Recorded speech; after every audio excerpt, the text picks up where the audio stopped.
ಈ ಮಧ್ಯೆ ನೋಡಿ, ಮುಖ್ಯಮಂತ್ರಿಗಳು ಉಪಮುಖ್ಯಮಂತ್ರಿಗಳಿಬ್ಬರು ಹೋಗಿ ಮೈಸೂರಿನಲ್ಲಿದ್ದಾರೆ. ರಾಹುಲ್ ಗಾಂಧಿ ಅವ್ರನ್ನ ರಿಸೀವ್ ಮಾಡಿಕೊಳ್ಳೋದಕ್ಕಿದ್ರು, ರಾಹುಲ್ ಗಾಂಧಿ ಅವ್ರನ್ನ ವೇವ್ ಆಫ್ ಮಾಡೋದಕ್ಕೂ ಇದ್ರು.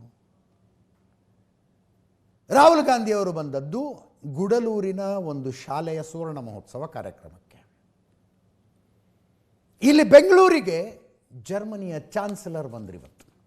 ಜರ್ಮನಿ ಚಾನ್ಸಲರ್ ಭಾರತ ಪ್ರವಾಸದಲ್ಲಿದ್ದಾರೆ. ನೇರವಾಗಿ ಬಂದು ಅಹಮದಾಬಾದ್ನಲ್ಲಿ ಇಳಿದ್ರು ಅನ್ನೋ ಸುದ್ದಿ ನೆನ್ನೆ ಹೇಳಿದ್ದೆ. ಪ್ರಧಾನಿ ನರೇಂದ್ರ ಮೋದಿ ಅವರು ಅಹಮದಾಬಾದ್ನಲ್ಲಿದ್ದರು, ಅವರ ತವರು ರಾಜ್ಯದಲ್ಲಿದ್ದರು.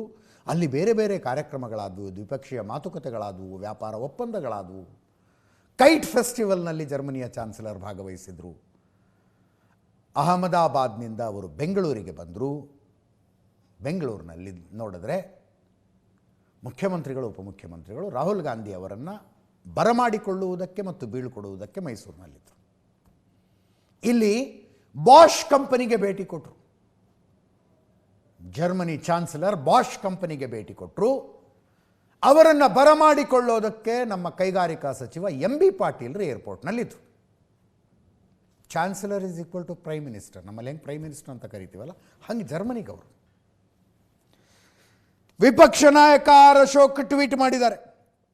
ಜರ್ಮನ್ ಚಾನ್ಸಲರ್ ಫ್ರೆಡ್ರಿಕ್ ಮೆರ್ಜ್ ಕರ್ನಾಟಕಕ್ಕೆ ಬಂದಿದ್ದಾರೆ. ಜವಾಬ್ದಾರಿಯುತ ಸಿಎಂ ಆಗಿದ್ದರೆ ಅವರನ್ನ ಭೇಟಿ ಮಾಡಿ ಚರ್ಚಿಸ್ತಾ ಇದ್ರು. ಇದು ರಾಜ್ಯದ ಹೂಡಿಕೆ ಕೈಗಾರಿಕೆಯ ಬೆಳವಣಿಗೆಯ ಅವಕಾಶ ಆಗಿತ್ತು. ಸಿಎಂ ಡಿಸಿಎಂ ಊಟಿಗೆ ಪ್ರಯಾಣಿಸ್ತಾ ಇದ್ದ ರಾಹುಲ್ ಗಾಂಧಿ ಭೇಟಿಯಾಗೋದಕ್ಕೆ ಹೋದರು. ವಿಶ್ವದ ಬಲಿಷ್ಠ ಆರ್ಥಿಕ ರಾಷ್ಟ್ರದ ಮುಖ್ಯಸ್ಥರ ಜೊತೆ ಚರ್ಚೆ ಮಾಡದೆ ಹೈಕಮಾಂಡ್ ನಾಯಕರ ಮೆಚ್ಚಿಸುವಿಕೆಯ ಆದ್ಯತೆ ಪಡೆದುಕೊಂಡಿದೆ. ರಾಜ್ಯದ ಹಿತಾಸಕ್ತಿಗಳ ಬಗ್ಗೆ ಆಳವಾದ ನಿರ್ಲಕ್ಷ್ಯವನ್ನು ಇದು ಪ್ರತಿಬಿಂಬಿಸುತ್ತದೆ ಅಂತ ವಿಪಕ್ಷ ನಾಯಕ ಆರ್ ಅಶೋಕ್ ಅವರು ಟ್ವೀಟ್ ಮಾಡಿದ್ದಾರೆ. ಇದಾದ ನಂತರ ಡಿ ಕೆ ಶಿವಕುಮಾರ್ ಅವರು ಬೆಂಗಳೂರಿಗೆ ಬಂದರು. ಆಪ್ತ ಶಾಸಕರು ಅವರ ಭೇಟಿಗೆ ಬಂದರು. ಇಕ್ಬಾಲ್ ಹುಸೇನ್, ಶಿವಗಂಗಾ ಬಸವರಾಜ್ ಇತ್ಯಾದಿ ಇತ್ಯಾದಿ. ಪ್ರಿಯಾಂಕ ಖರ್ಗೆ ಅವರು ಕೂಡ ಡಿ ಕೆ ಶಿವಕುಮಾರ್ ಅವರ ಭೇಟಿಗೆ ಬಂದಿದ್ದರು. ಇಲ್ಲಿ ನೋಡಿ, ರಾಮನಗರದ ಶಾಸಕರು 2 ಡೇಟ್ ಕೊಟ್ಟಿದ್ದರು ಅವರು. ಜನವರಿ 6, ಜನವರಿ 9. 6 ದಾಟ್ತು, 9 ದಾಟ್ತು. ಈಗ ಶಿವಗಂಗಾ ಬಸವರಾಜ್ ಅವರು 16ನೇ ತಾರೀಕು ಅಂತಿದ್ದಾರೆ. 16ನೇ ತಾರೀಕು ಆದಮೇಲೆ ಮಾತಾಡ್ತೀನಿ. ಶಿವಗಂಗಾ ಬಸವರಾಜ್ ಅವರು ತುಂಬ ಹಿಂದಿನಿಂದ ಹೇಳ್ತಾ ಬಂದರು, ಜನವರಿಯಲ್ಲಿ ಮುಖ್ಯಮಂತ್ರಿ ಬದಲಾವಣೆ ನಾನು ರಕ್ತದಲ್ಲಿ ಬರೆದು ಕೊಡ್ತೀನಿ ಅಂತ. ರಕ್ತದಲ್ಲಿ ಬರೆದು ಕೊಡ್ತೀನಿ ಅಂತ. ಜನವರಿ ಶುರುವಾದಾಗಿಂದ ಪತ್ರಕರ್ತರು ಕೇಳ್ತಾ ಇದ್ದಾರೆ ಅವ್ರಿಗೆ, ಹಿಂಗಂದಿದ್ರಿ ಅಂತ. ಸ್ವಲ್ಪ ದಿನ ತಡೀರಿ, ನನ್ನ ರಕ್ತ ಬಿಸಿ ಇತ್ತೋ ಆರಿತ್ತೋ ಗೊತ್ತಾಗುತ್ತೆ ನಿಮಗೆ ಅಂತಾರೆ. ಈಗೇನೋ ಡೇಟ್ ಕೊಡ್ತಿದ್ದಾರಪ್ಪ, ಒಂದು ಜನವರಿ 16 ಅಂತೆ. ಕದಲೂರು ಉದಯ್ ಶಾಸಕರು ಅವ್ರು ಹೇಳ್ತಾ ಇದ್ದಾರೆ, ಡಿ ಕೆ ಶಿವಕುಮಾರ್ ಮುಖ್ಯಮಂತ್ರಿ ಆಗ್ತಾರೆ ಅನ್ನೋ ವಿಶ್ವಾಸ ಇದೆ.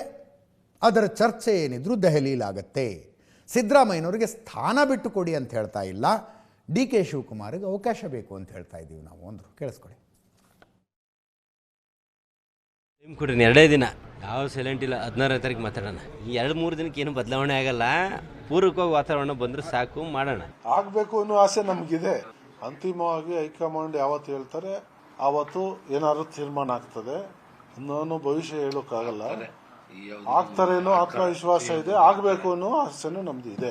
ಈಗ ಸಿಎಂ ಅವ್ರನ್ನ ಬಿಟ್ಕೊಡಿ ಅಂತೂ ಯಾರು ಕೇಳ್ತಿಲ್ಲ. ಬಟ್ ಏನಂದ್ರೆ ಅವರ ಒಂದು ಶ್ರಮಕ್ಕೆ ಅವ್ರಿಗೊಂದು ಅವಕಾಶ ಬೇಕು ಅನ್ನುವಂಥದ್ದು ಎಲ್ಲರದ್ದು ಬೇಡಿಕೆ. ಚರ್ಚೆ ಏನಾರು ಇದ್ದಾಗ ಡೆಲ್ಲಿಲಿ. ಇನ್ನು ಕೆ ಎನ್ ರಾಜಣ್ಣ ಸೆಪ್ಟೆಂಬರ್ನಲ್ಲಿ ಕ್ರಾಂತಿ ಅಂತೇನು ಹೇಳಿರದೆ ಹೋಗಿದ್ರೆ ಈ ನಾಯಕತ್ವ ಬದಲಾವಣೆ ಚರ್ಚೆ ಈ ಪರಿ ಪೀಕಿಗೆ ಹೋಗ್ತಿತ್ತೋ ಇಲ್ವಪ್ಪ. ಇದು ಸೆಪ್ಟೆಂಬರ್ ಕ್ರಾಂತಿ ಅಂದುಬಿಟ್ರು ತಲೆಗೊಬ್ಬೊಬ್ಬರಂತೆ ಮಾತಾಡೋದು. ಈಗ ಗೊಂದಲಗಳಿಗೆ ಹೈಕಮಾಂಡ್ ಪರಿಹಾರ ಸೂಚಿಸಬೇಕು ಅಂತಿದ್ದಾರೆ. ಹೈಕಮಾಂಡ್ ಪರಿಹಾರ ಸೂಚಿಸಬೇಕು ಗೊಂದಲಗಳಿಗೆ ಅಂತ ಕೆ ಎನ್ ರಾಜಣ್ಣ ಅವರು. ಇಲ್ಲದೆ ಹೋದರೆ ಆಡಳಿತದ ಮೇಲೆ ಪರಿಣಾಮ ಆಗುತ್ತೆ. ಪರ ವಿರೋಧ ಅಭಿಪ್ರಾಯಗಳು ಬರ್ತಾ ಇದ್ದಾವೆ. ಇದಕ್ಕೆ ಬ್ರೇಕ್ ಹಾಕುವ ಕೆಲಸ ಹೈಕಮಾಂಡ್ ಮಾಡಬೇಕು ಅಂದರು. ಕೇಳಿಸ್ಕೊಳ್ಳಿ. ಸಿಗಲಿ ಅಂತ ನಾನು ಸಿಗಬೇಕು. ಹೈಕಮಾಂಡ್ ಅವ್ರು ಏನಾರು ಒಂದು ಅವರು ಅಂತಿಮವಾದಂಥ ಒಂದು ಗೊಂದಲ ನಿವಾರಣೋಪ ಮಾಡಬೇಕು. ಇಲ್ಲಾಂದರೆ ಅಡ್ಮಿನಿಸ್ಟ್ರೇಷನ್ ಸಫರ್ ಆಗ್ತದೆ. ಮತ್ತು ನಮ್ಮಲ್ಲೂ ಕೂಡ ಗೊಂದಲಗಳಿರ್ತದೆ. ಏನಪ್ಪ ನಾಳೆ ಅವ್ರ ಮುಖ್ಯಮಂತ್ರಿ ಆದರೆ ನಮ್ಮದೇನು, ಇವ್ರ ಮುಖ್ಯಮಂತ್ರಿ ಇದ್ರೇನು, ಹೀಗೆ ಹೋಗೋರು ಬರೋರು ಎಲ್ಲಗಳು ಚರ್ಚೆಗಳಾಗ್ತವೆ. ಎಲ್ಲ ಗೊಂದಲ ನಿವಾರಣೆ ಮಾಡಬೇಕು ಅಂತೇಳಿ ನಾನು ಕೂಡ ಹೈಕಮಾಂಡ್ಗೆ ಹಿಂದೆನೂ ಕೂಡ ಮಾಧ್ಯಮದ ಮೂಲಕ ಒತ್ತಾಯನೂ ಕೂಡ ಮಾಡಿದ್ದೇನೆ. 16 ನಂತರದಲ್ಲಿ ಒಂದು ಸಿಹಿ ಸುದ್ದಿ ಸಿಗಬಹುದು ಅನ್ನೋಂಥ ಮಾತುಗಳನ್ನ ಯಾವುದು ಡಿ.ಕೆ. ಶಿವಕುಮಾರ್ ಅವರ ಬೆಂಬಲಿತ ಶಾಸಕರು ಇರ್ಲಿ ಆಯ್ತು, ಬರ್ಲಿ ಸುದ್ದಿ, ಯಾರು ಬೇಡ ಅಂತ ಹೇಳಿದ್ದಾರೆ. ಗೊಂದಲ ಪರಿಹಾರ ಈಗ ಶಿವಕುಮಾರ್ ಹೇಳ್ತಾರೆ, ಮಾತು ಕೊಟ್ಟಿದ್ರು ಅಂತಾರೆ. ಅವರು ಏನು ಆ ಥರ ಚರ್ಚೆ ಆಗಿಲ್ಲ ಅಂತ ಮುಖ್ಯಮಂತ್ರಿಗಳು ಹೇಳ್ತಾರೆ. ಬಟ್ ಯಾರು ಏನೇ ಮುಖ್ಯಮಂತ್ರಿಗಳು ಏನು ಹೇಳ್ತಾರೆ, ಆ ಥರದ್ದು ಯಾವುದೂ ಚರ್ಚೆಗಳಿಲ್ಲ ಅಂತ ಹೇಳಿದ್ರು ಕೂಡ ಕಡೆಗೆ ಏನು ಹೇಳ್ತಾರೆ, ಹೈಕಮಾಂಡ್ ಏನು ತೀರ್ಮಾನ ಮಾಡ್ತಾರೋ ಆ ತೀರ್ಮಾನಕ್ಕೆ ಬದ್ಧ ಅಂತಾರೆ. ಸಿಹಿ ಸುದ್ದಿ ಕೊಡ್ತಾರೋ ಕಹಿ ಸುದ್ದಿ ಕೊಡ್ತಾರೋ ಅದು ಹೈಕಮಾಂಡ್ ಅವ್ರ ಜೊತೆಲಿದೆ, ಅವ್ರು ಕೊಡ್ತಾರೆ.